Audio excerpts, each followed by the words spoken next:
देश का बजट आने वाला है और मेरे साथ इंदौर में व्यापारी वर्ग है। व्यापारी वर्ग की क्या आशा है इस बजट से, क्योंकि बजट आता है तो हमारे देश की दशा और दिशा तय होती है और ये तय होता है कि आने वाले समय में देश किस ओर जाने वाला है। मध्य प्रदेश की बात करें तो मध्य प्रदेश के व्यापारियों को भी उम्मीद है कि इस बजट में कहीं ना कहीं उनके लिए भी कुछ हितकारी फैसले होंगे और सरकार से यानी निर्मला सीतारमण जो है इस बार बजट पेश करेंगे। हालांकि आंतरिक बजट है, चुनाव होने हैं, लोकसभा चुनाव के बाद में ही पूरा बजट पेश किया जाएगा, लेकिन फिर भी कुछ तो आशाएं होती हैं और उन व्यापारियों से हम बात करते हैं। मेरे साथ दाल मिल एसोसिएशन के कुछ व्यापारी मौजूद हैं, इसके अलावा उनकी जो आशाएं हैं उनके बारे में हम जानेंगे। सबसे पहले सुरेश जी आपसे बात करना चाहूँगा, आप काफ़ी अनुभवी हैं, क्या कहेंगे इस बार किस तरह से बजट आप चाहते हैं, क्योंकि आपने तो कई बजट देखे हैं। नहीं, हमको अपेक्षा है कि पूरे हिंदुस्तान में इलेक्ट्रिक में बहुत दिक्कत है, तो इलेक्ट्रिक सुधार के लिए गांव-गांव सरकार को बिजली की योजना बनाना चाहिए। दूसरे देशों के मुकाबले हमारे यहाँ इनकम टैक्स की जो कार्यशैली है उसमें परिवर्तन करते हुए आयकर की छूट कम से कम 10 लाख की जाए। इस संबंध में हमने लिखित में भी पत्र भेजा है।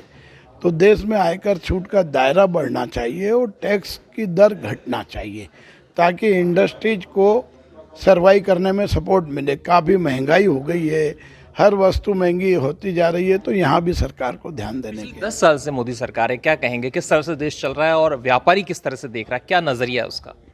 नहीं, देख तो सरकार ठीक तरह से चला रही है और आगे भी हम अपेक्षा करते हैं कि उद्योग के लिए सरकार को चिंता करना चाहिए, क्योंकि उद्योग रहेगा तो गरीब आदमी को, मजदूर को, किसान को काम मिलेगा। इंडस्ट्री जिंदा रहेगी तो रोजगार के नए नए अवसर, नए नए आयाम मिलेंगे।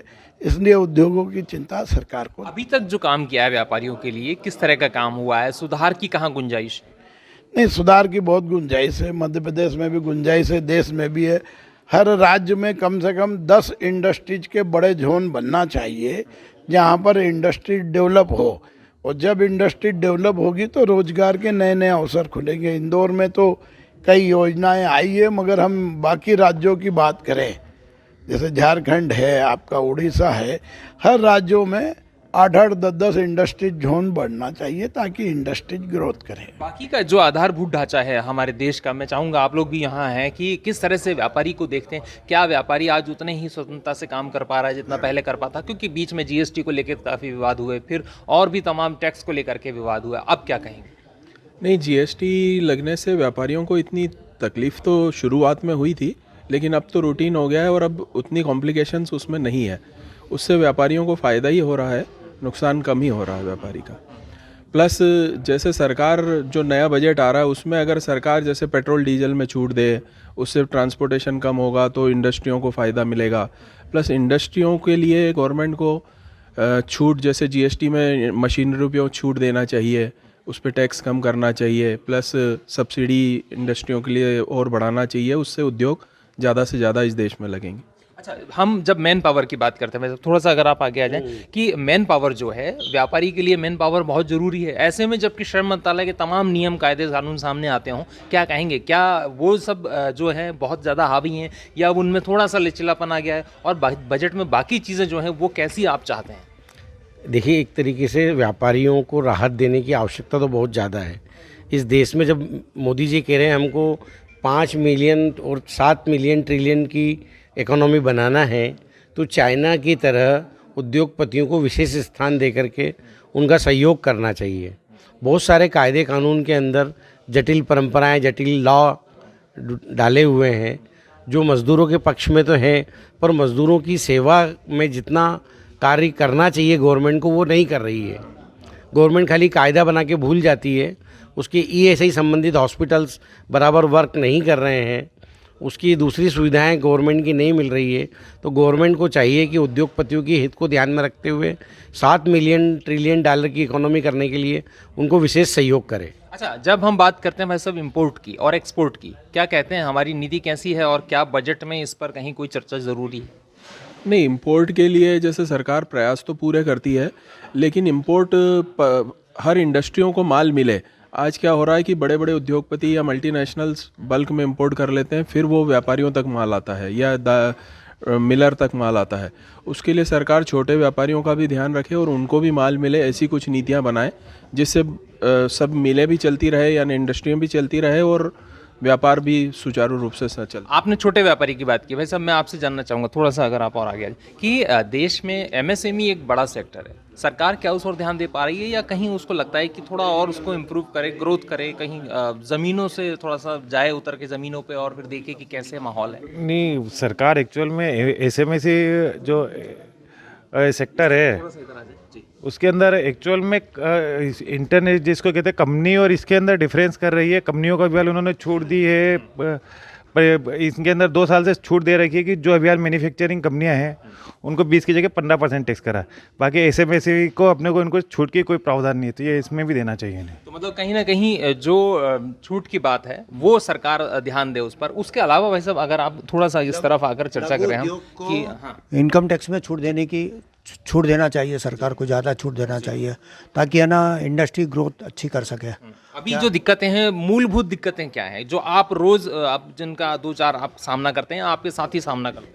मूलभूत कानून कोई भी बनाओ ना तो साल भर के लॉन्ग टर्म के लिए बनाना चाहिए। वो बार बार है ना चेंज करते रहते हैं ना कानून, तो उसमें व्यापारी को भी परेशानी होती है। तो मतलब 3 साल क्या, 1 साल के, 2 साल के लिए लॉन्ग टर्म के लिए बनाना ये कहें कि जो कानून बनाया जाता है वो लागू होने से पहले ही टूटने की कगार पे आ जाता है। बार बार है ना चेंज करते रहते हैं, अमेंडमेंट बहुत इतने ज़्यादा हो जाते हैं कि वो व्यापारी समझ नहीं पाता है। इससे ना मतलब व्यापारी व्यापार करने की इच्छा नहीं रखता है, तो इससे व्यापार कम होता है। हमारी जो विदेश नीति है उसका व्यापार पे कुछ असर हो रहा है इस समय, या कुछ और आपको लगता है कि नहीं इसमें भी कुछ चीज़ें होनी चाहिए जो बजट से जुड़ी हुई हो? नहीं, क्या है, मोदी जी ने आत्मनिर्भर भारत के लिए जो प्लानिंग करी है वो जब तक है ना ज़मीन पर नहीं उतरेगी, जब तक है ना ये लॉन्ग टर्म उसका वो बेनिफिट नहीं दिया जाएगा। क्या पहले जिस तरह से पंचवर्षीय योजना बनाई, मुझे याद है कि हम पढ़ते थे तो उसमें पंचवर्षीय योजना बनती थी ना, तो उसमें परेशानी नहीं होती है। अब हर दूसरे तीसरे रोज अमेंडमेंट होते रहते हैं ना, तो वो तकलीफ देता है। तो उससे व्यापारी है ना, व्यापारी भी नहीं समझ पाता है कि क्या हो रहा है। क्या बार बार वकील के पास जाओ कि अब क्या अमेंडमेंट हुआ, मतलब डेली अमेंडमेंट नहीं होना चाहिए, उसके लिए लॉन्ग टर्म मतलब अमेंडमेंट होना चाहिए। अच्छा, आपके साथ कुछ और भी लोग, मैं चाहूँगा भाई साहब एक अगर आप इस तरफ आके थोड़ा सा बता सकें कि हम जब बजट पे बात करते हैं तो हम वही चर्चा हमारी चल रही है कि बजट पर जो व्यापारी है वो क्या सोचता है। ओवरऑल अगर आप देखते हैं तो किस तरह से देख रहे हैं इस बार का बजट में एक सबसे मोटी बात है जो व्यापारी के लिए इनकम टैक्स की जो रेट है ना वो बहुत ज़्यादा है। कम से कम इनकम टैक्स 20% कर देना चाहिए ताकि उससे हर आदमी पूरी इनकम अपने मतलब शो करे। और प्लस में दूसरी बात है कि अपना इंडस्ट्री में पैसा इन्वेस्ट करे। आदमी इंडस्ट्री में पैसा इन्वेस्ट करने के लिए आदमी क्या है कि वो पीछे हट जाता है। इनकम टैक्स इतना लग रहा है उसके कारण आदमी पीछे हट जाता है कि इंडस्ट्री चलाने के बाद में 30% टैक्स देना आदमी चाहता नहीं है कि आदमी इंडस्ट्री डाले। पहले तो पैसा लगाए, उसके बाद में फिर आदमी को मतलब उसका घर मजदूर को लगाना है, व्यापार के अंदर मजदूर भी लगाना है। प्लस में क्या है कि इलेक्ट्रिसिटी सभी तरह के खर्चे लगते हैं, तो आदमी फिर उसमें हतोत्साहित होता है। मतलब कहीं ना कहीं इनकम टैक्स जो है उसका जो बात है वो सरकार ध्यान दे। इनकम टैक्स का भी है, प्लस में क्या है कि दूसरी इंडस्ट्री और बिजली के रेट भी बहुत बढ़ रहा है। हर मजदूर की मजदूरी भी बढ़ रही है। हर चीज़ के लिए आदमी हतोत्साहित तो है ही ना। हाँ, फैक्ट्री इसलिए नहीं डाल पा रही है कि बिजली के रेट भी बहुत ज़्यादा आ गए और खर्चे इतने ज़्यादा बढ़ते जा रहे हैं कि वो इंडस्ट्री सहन नहीं कर पाती है खर्चे के कारण, ज़्यादा खर्चे। तो मतलब जो खर्च हैं वो भी कहीं ना कहीं कम होना चाहिए। तो निश्चित तौर पर जिस तरह की बात सामने आई कि बजट में मुख्यतः इनकम टैक्स की बात हो या जो तमाम धाराएं हैं जो अभी चल रही हैं उनमें कहीं ना कहीं संशोधन होना ज़रूरी है। दूसरा कि जब नीति बनाई जाए या कोई नियम लाया जाए तो उसको एक लंबे समय के लिए ले जाए ताकि उसका जो इम्प्लीमेंटेशन है वो होने के बाद उसका जो असर सामने आए वो देखा जा सके, क्योंकि एक ड्यूरेशन, एक अवधि चाहिए होती है किसी भी नियम को लागू करने के बाद उसका क्या असर है, उस पर एक यहाँ पर मांग की गई है। इसके अलावा एक्सपोर्ट इम्पोर्ट को लेकर भी हमने बात की, किस तरह से व्यापारियों की राय सामने आई है। तो उम्मीद है कि इस बार का जो बजट है निर्मला सीतारमण बहुत सोच विचार कर बनाया होगा और उसको जब पेश करेंगी तो जब देश का जो माहौल है किस तरह से आता है बजट को लेकर के और बजट को लेकर के जो बातें सामने आ रही हैं, आप उनसे देखकर यही कहा जा सकता है कि लोगों को तो कम से कम और व्यापारियों को उम्मीद है कि देश का बजट अच्छा बजट साबित होने वाला है। Umesh Bhardwaj, ABP live, Indore.